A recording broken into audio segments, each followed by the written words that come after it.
Hi welcome back to my channel. ಇವತ್ತಿನ video ನಾನು ನಿಮಗೆ ಸೂಪರ್ ಟೇಸ್ಟಿಯಾಗಿರುವಂತಹ ಕಟ್ಟಿನ ಸಾರನ್ನ ಯಾವ ರೀತಿ ಮಾಡೋದು ಅಂದರೆ ಕಟ್ಟು ತೆಗ್ದಿರೋ ಸಾರನ್ನ ಯಾವ ರೀತಿ ಮಾಡೋದು ಅಂತ ತೋರಿಸ್ಕೊಳ್ತಾ ಇದ್ದೀನಿ. ಭಾಳ ಟೇಸ್ಟಿಯಾಗಿರುತ್ತೆ. ಅದಕ್ಕೆ ಬೇಕಾಗಿರೋ ಮಸಾಲೆ ಏನಂತ ನೋಡ್ಕೊಂಬನ್ನಿ. ಇಲ್ಲಿ ರೆಡ್ ಚಿಲ್ಲಿ ತೊಗೊಂಡಿದ್ದೀನಿ, ಗುಂಟೂರು ಮೆಣಸಿನ್ಕಾಯಿ ಹಾಗೆ ಬ್ಯಾಡಗಿ ಮೆಣಸಿನ್ಕಾಯಿ ಮಿಕ್ಸ್ ತೊಗೊಂಡಿದ್ದೀನಿ. ಒಂದು 6ರಿಂದ 7 ಮೆಣಸಿನ್ಕಾಯಿ ತೊಗೊಂಡಿದ್ದೀನಿ. ಆಮೇಲೆ ಡ್ರೈ ಕೊಕೊನಟ್ ಅಂತ ತೊಗೊಂಡಿದ್ದೀನಿ, ಒಣ ಕೊಬ್ಬರಿ ಮತ್ತು ಈರುಳ್ಳಿ, ಆಮೇಲೆ ಕರಿಬೇವು ಮತ್ತು ಮೆಣಸು, ಧನಿಯಾ ತೊಗೊಂಡಿದ್ದೀನಿ, ಕೊತ್ತಂಬರಿ ಕಾಳು ತೊಗೊಂಡಿದ್ದೀನಿ, ಆಮೇಲೆ ಚಕ್ರ ಮೊಗ್ಗು, ಚಕ್ಕೆ ಮತ್ತು ಜೀರಿಗೆ, ಆಮೇಲೆ ಕಲ್ಲುವು ಅಂತೀವಲ್ಲ ಅದೇ ಮೇನ್ ಇಂಪಾರ್ಟೆಂಟು, ಕಲ್ಲುವು, ಆಮೇಲೆ ಏಲಕ್ಕಿ ತೊಗೊಂಡಿದ್ದೀನಿ, ಆಮೇಲೆ ಇಂಗು ತೊಗೊಂಡಿದ್ದೀನಿ. ಸೊ ಇವನ್ನೆಲ್ಲದು ನಾನು ಇವಾಗ ಯಾವ ರೀತಿ ಮಾಡೋದಂತ ನೋಡ್ಕೊಂಬನ್ನಿ ಈ ಐಟಮ್ಸಿಂದ. ಸೊ ಇವಾಗ ನಾನಿಲ್ಲಿ ಒಣಮೆಣಸಿನ್ಕಾಯಿನ ಫಸ್ಟು ನಾನು ಲೈಟಾಗಿ ರೋಸ್ಟ್ ಮಾಡ್ಕೊತಾ ಇದ್ದೀನಿ. ಸ್ವಲ್ಪ ಆಯಿಲ್ ಹಾಕ್ಕೊಂಡು ಇದು ಮಾಡ್ತಾಯಿದ್ದೀನಿ.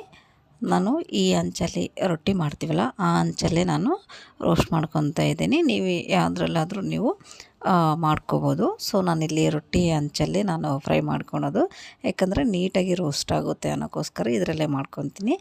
ನೋಡಿ, ಇದು ಲೋ ಫ್ಲೇಮಲ್ಲಿ ಇಟ್ಕೊಂಡೆ ರೋಸ್ಟ್ ಮಾಡ್ಕೊಳ್ಳಿ, ಇಲ್ಲಾಂದರೆ ಸೀದೋಗ್ಬಿಡುತ್ತೆ. ಸೀದೋದ್ರೆ ಟೇಸ್ಟ್ ಬರೋಲ್ಲ ಸಾರು. ಸೊ ಅದೆಲ್ಲ ತೆಗೆದ್ಮೇಲೆ ನಾನು ಇಲ್ಲಿ ಈರುಳ್ಳಿ ಮತ್ತು ಕರಿಬೇವು ಹಾಕ್ತಾಯಿದ್ದೀನಿ. ಹಾಕ್ಕೊಂಡು ಇದನ್ನು ಚೆನ್ನಾಗಿ ಫ್ರೈ ಮಾಡ್ಕೊತೀನಿ. ಇದಕ್ಕೆ ಒಂದು 3ರಿಂದ 4 ಬೆಳ್ಳುಳ್ಳಿ ಹೆಸಳು ಹಾಕ್ಕೊಂಡಿದ್ದೀನಿ. ಅದರಲ್ಲೇನು ಎಣ್ಣೆ ಒಂದು ಸ್ವಲ್ಪ ಲೈಟಾಗಿ ಹಾಕ್ಕೊಂಡು ರೋಸ್ಟ್ ಮಾಡ್ತೀನಿ. ಸೊ ಈರುಳ್ಳಿ, ಕರಿಬೇವು, ಬೆಳ್ಳುಳ್ಳಿ ಹಾಕೋದ್ರಿಂದ ಭಾಳನೇ ಟೇಸ್ಟ್ ಕೊಡುತ್ತೆ. ಸೊ ನೀವು ಲೈಟಾಗಿ ಫ್ರೈ ಮಾಡ್ಕೊಂಡಿದ್ದೀನಿ. ನೆಕ್ಸ್ಟ್ ಇನ್ನು ಉಳ್ಕಿದ ಮಸಾಲೆ ಇದಾವಲ್ವ, ಮಸಾಲೆ ಐಟಮ್ಸ್ ಎಲ್ಲ ಧನಿಯಾ, ಆಮೇಲೆ ಚಕ್ಕೆ, ಚಕ್ರ ಮೊಗ್ಗು, ಇವೆಲ್ಲವು, ಕಲ್ಲು ಹೂವು, ಮೇನ್ ಈ ಸಾಂಬಾರಿಗೆ ಕಲ್ಲು ಹೂವು ಅಂತ ಬರುತ್ತೆ,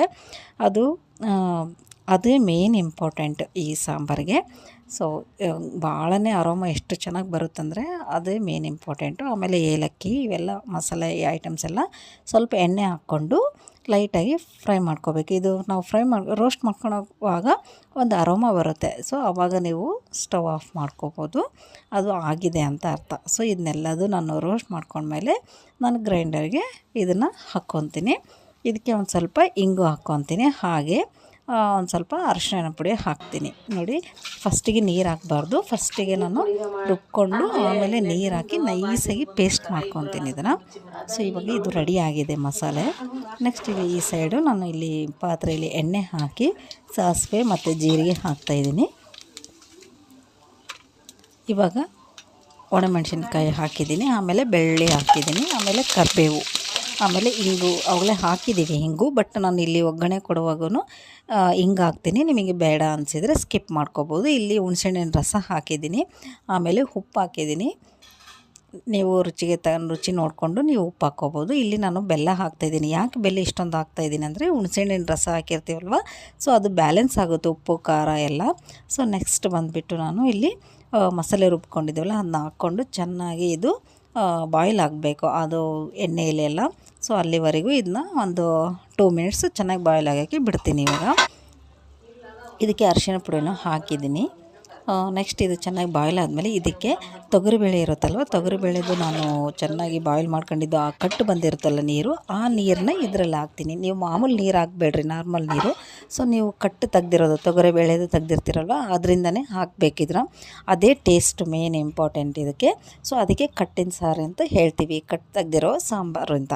ಓಕೆ, ಹಾಕಿದ ಮೇಲೆ ಚೆನ್ನಾಗಿ ಕುದಿಯೋಕ್ಕೆ ಬಿಡಬೇಕು ಇದನ್ನು.